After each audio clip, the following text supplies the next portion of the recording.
ஸ்டாலினின் திராவிட மாடல் அரசு ஆட்சிக்கு வந்த இந்த 44 மாதங்களில் தமிழகம் குற்றங்கள் நடக்கும் மாநிலமாக மாறிப்போயிருக்கிறது. போதைப்பொருள் கடத்தல் முதல் பாலியல் வன்கொடுமை வரையிலான குற்றச் செயல்களில் ஈடுபடும் பலர் ஆளும் கட்சியான திமுகவை சேர்ந்தவர்களாக இருப்பதும் அவர்களை காப்பாற்ற ஆட்சியாளர்கள் முயல்வதும் என கொடுமைகள் அரங்கேறிக் கொண்டிருக்கிறது. திமுக ஆட்சியில் யாருக்கும், குறிப்பாக குழந்தைகள் முதல் வயதான மூதாட்டி வரை பெண்களுக்கு பாதுகாப்பு இல்லா அவல நிலை தொடர்ந்து வருகிறது. சமீபத்தில் நடந்த ஆய்வு ஒன்றில் பெண்களுக்கு பாதுகாப்பான நகரங்களின் பட்டியலில் சென்னை முதலிடத்தை இழந்திருப்பது அம்பலமாகி இருக்கிறது.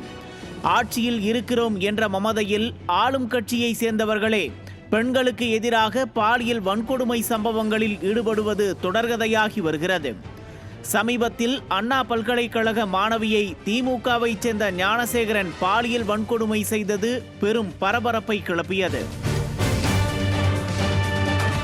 பள்ளி செல்லும் சிறுமி முதல் வயதான மூதாட்டி வரை பெண்களுக்கு எதிராக பாலியல் குற்றங்கள் தொடர்வதால் வீட்டை விட்டு வெளியே செல்லவே பெண்கள் அச்சப்படும் சூழலை உருவாக்கி வைத்திருக்கிறது ஸ்டாலினின் திராவிட மாடல் அரசு.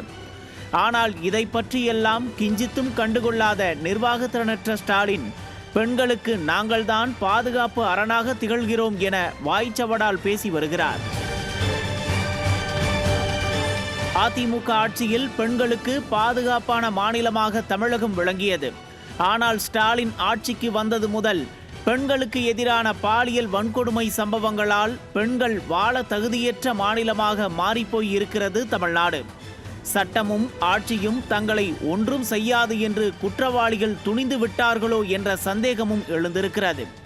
அரசின் மீதும் காவல்துறை மீதும் நம்பிக்கை இழந்த பெண்கள் வெளியில் செல்லும் போது தற்காப்புக்காக ஸ்ப்ரே உள்ளிட்ட பாதுகாப்பு உபகரணங்களை கொண்டு செல்லும் அவல நிலையை ஏற்படுத்தியிருக்கிறது இந்த திராவிட மாடல் அரசு.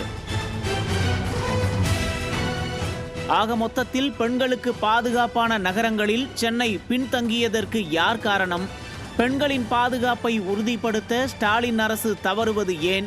திமுக ஆட்சியில் பெண்கள் வாழ தகுதியற்ற மாநிலமாக தமிழகம் மாறி இருக்கிறதா என்பதற்கு சமீபத்திய பாலியல் சம்பவங்களே சாட்சி.